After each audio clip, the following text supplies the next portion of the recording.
order to get the desired output. A computer can process data, can process pictures, sound and graphics. They are also used for computational purposes. As given in the figure next, the computer performs the following functions. See, the definition which I explained was according to IPO, computer is an electronic device to which we give input, on which processing is done to get the desired output. In the input comes the input unit. The standard input device is the keyboard. Next, after input, from the input unit, the data it goes into the memory, that is the storage area. From the memory, it goes into the CPU. CPU is the central processing unit. It is also known as the brain of the computer. CPU it consists of two parts, that is the control unit and the ALU. The work of the control unit is to control the inflow of instructions coming from the memory into the CPU. The control unit then passes those instructions to the arithmetic and logic unit. The work of arithmetic and logic unit is to perform arithmetic operations as well as logic operations. The arithmetic operations are plus, minus, multiplication and division. The logic operations are less than, greater than, equal to, less than equal to, greater than equal to and not equal to.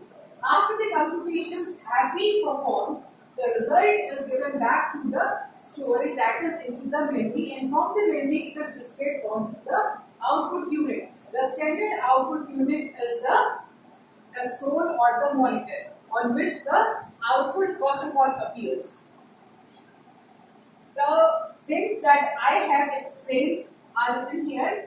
Input, this is the process of entering the data and programs into the computer system.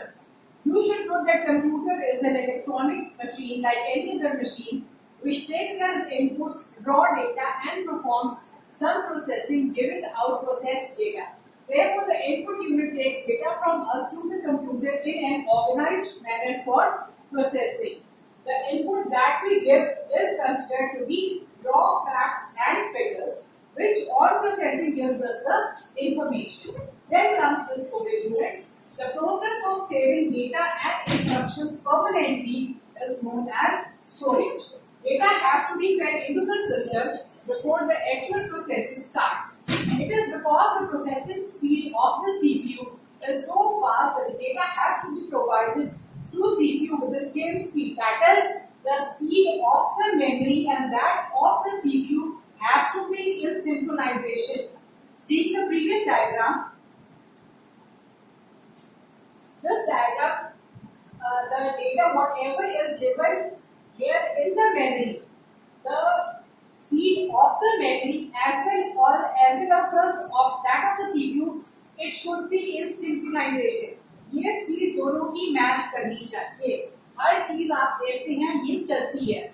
The input it runs, that is the input keyboard.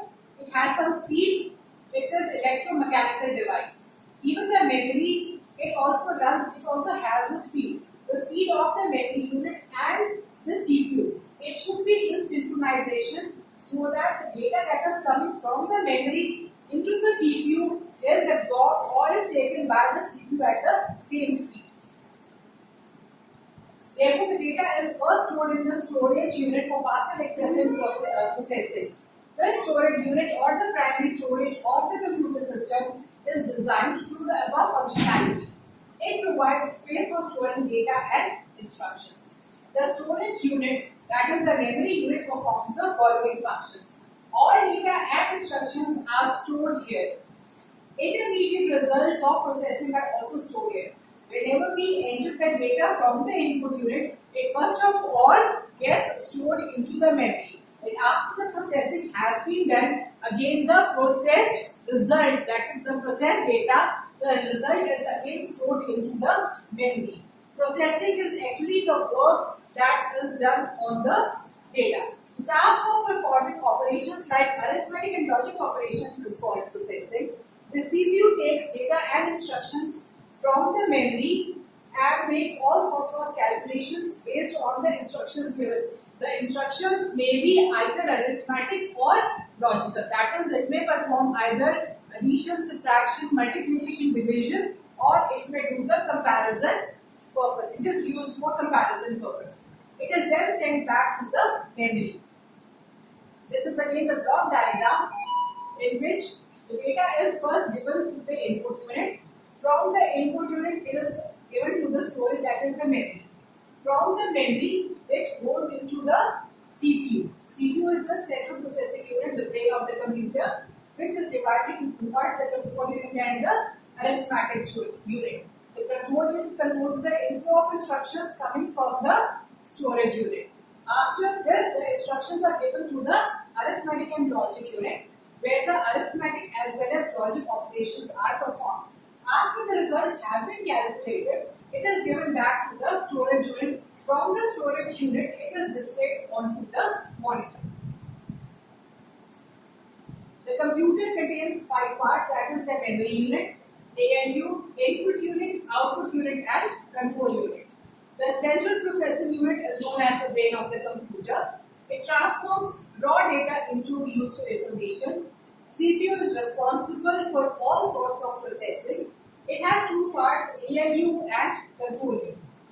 The work of arithmetic and logic unit, it performs various functions like addition, subtraction, multiplication, division, square root, logical operations like AND, OR, NOT, etc. AND or NOT will be studying in your next semester. Control unit, it tells the computer that what specific sequence of operations it must perform. It specifies the sequence. It means it takes the program into consideration. The order in which the instructions appear in the program are taken by the control unit given to the arithmetic and logic unit. जो programme में instructions जिस तरह से लिखी हुई हैं, वो instructions को लेता है. पहले इंस्ट्रक्शन को पहले वो एग्जीक्यूट करवाएगा, दूसरे इंस्ट्रक्शन को उसके बाद, तीसरे इंस्ट्रक्शन को पहली और दूसरी के होने के बाद. It also specifies timing of the instruction कि पहले कौन सी इंस्ट्रक्शन एग्जीक्यूट होनी है. Its function is to fetch, decode and execute instructions that are stored in the memory. वो मेमोरी में से इंस्ट्रक्शंस को फेच करता है, देता है, एक्सेस करता है, उनको डिकोड करता है, कंप्यूटर अंडरस्टैंडेबल फॉर्म में कन्वर्ट करेगा, उसको फिर एग्जीक्यूट करवाएगा. बेसिक इसका फंक्शन है एच कंट्रोल. यहाँ पे कंट्रोल यूनिट का काम क्या है? कंट्रोल करना. वो हर चीज को, इंस्ट्रक्शंस को, डेटा को कंट्रोल करता है. Memory devices, arithmetic, logic unit and all input devices. जो arithmetic and logic unit है, its main function is to do the arithmetic and logic operations, but still it stores some data, maybe after the calculation or data or receiving it.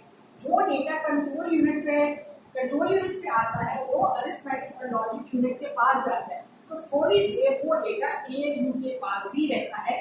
After execution results आते हैं, इसलिए ALU को भी हम एक तरह का storage area ले लेते हैं. और इनपुट आउटपुट डिवाइसेस भी एक मेमोरी स्टोरेज डिवाइस की तरह ही होते हैं.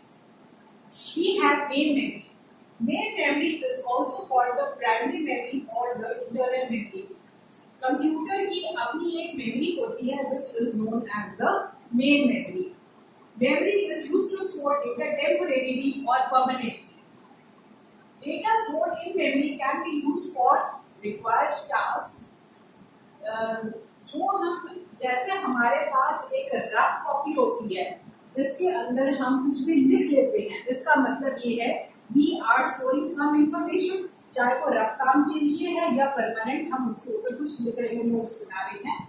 उसी तरह से मेमोरी भी यूज हम कर सकते हैं, चाहे तो एग्जीक्यूशन के लिए या डेटा स्टोरेज के लिए. RAM and ROM are most commonly used as main memory. RAM is random access memory. ROM is read-only memory. RAM जो होती है, ये साइज में बढ़ाई भी जा सकती है, कम भी कर सकती है. ROM फिक्स्ड होती है. जो ROM मेमोरी होती है, वो मैन्युफैक्चरर अपने आप हमारे को जब कंप्यूटर आता है तो वो साथ में भी आती है. Data, we can read or write the data randomly in case of RAM. RAM is used for storage of active programs and data. जब भी हम कोई प्रोग्राम एग्जीक्यूट करते हैं, whenever we give some program to the computer for processing, that is known as the active program. That current program is known as the active program, and it first of all gets stored into the RAM. It is a temporary memory. After the execution, the program is removed from the RAM. It is also called volatile memory. Volatile का मतलब होता है जो उड़ जाता है, थोड़ी देर के लिए डेटा वहां पे रहता है. After it has been used, the data gets removed automatically. It increases the processing speed of a computer. जितनी रैम आपके पास ज्यादा होगी, कंप्यूटर की स्पीड उतनी ही ज्यादा होगी. RAM is available in different sizes. RAM अलग अलग साइजेस में होती है, जैसे 32 GB होगी, 64 होगी, 128 होगी, 256 होगी, and so on. It is also known as the primary memory. बिना प्राइमरी मेमोरी के आप कोई भी काम नहीं कर सकते. ROM is read-only memory. It is a permanent memory. Whenever you switch on the computer, थोड़ी देर के बाद वो स्टार्ट होता है, and then Windows appears on the screen. This is basically, it loads all the programs which are required for running of the computer. It is a permanent memory. We can just read the data. It is called non-volatile memory. It means the contents are not lost even if the power supply goes. अगर light चली भी जाती है, जो रोम के अंदर एक बार store होता है, उसके वहां पे लाइट के जाने के बाद भी वो वहीं पे रहता है. डेटा कंटेंट्स खत्म नहीं होते हैं. Instructions are stored only during manufacturing. Manufacturer जब हमारे को ये कंप्यूटर प्रोवाइड करते हैं, रोम के अंदर वो डेटा ऑलरेडी भर के हमारे को देते हैं. Types of ROMs are ROM and EEPROM, which I will be telling you about this in later lectures. Input unit. Input unit is used to communicate with the computer. All the instructions or the commands are given to the input unit. These devices are also known as peripherals. Peripheral या peripheral devices. One word for both input and output devices is known as peripherals. एक शब्द जिससे हम दोनों input devices और output devices को refer करते हैं, that is known as peripherals. Input data is data from the user, converts it into the machine understandable code, and then is stored into the memory. Some common input devices are mouse, keyboard, microphone, scanner, etc. Next is the output unit. These are again peripheral devices that transfer the data from the memory to the user. The standard output unit receives data from main memory in binary form and converts it into user-readable form. Some common output devices are monitors, printers, plotters, fax machine. It is the standard या by default the output device used is the monitor. हम जब भी processing करते हैं, जो result आता है वो हमारे आउटपुट यूनिट यानी कि मॉनिटर में डिस्प्ले होता है. I hope I have made myself quite clear. Thank you.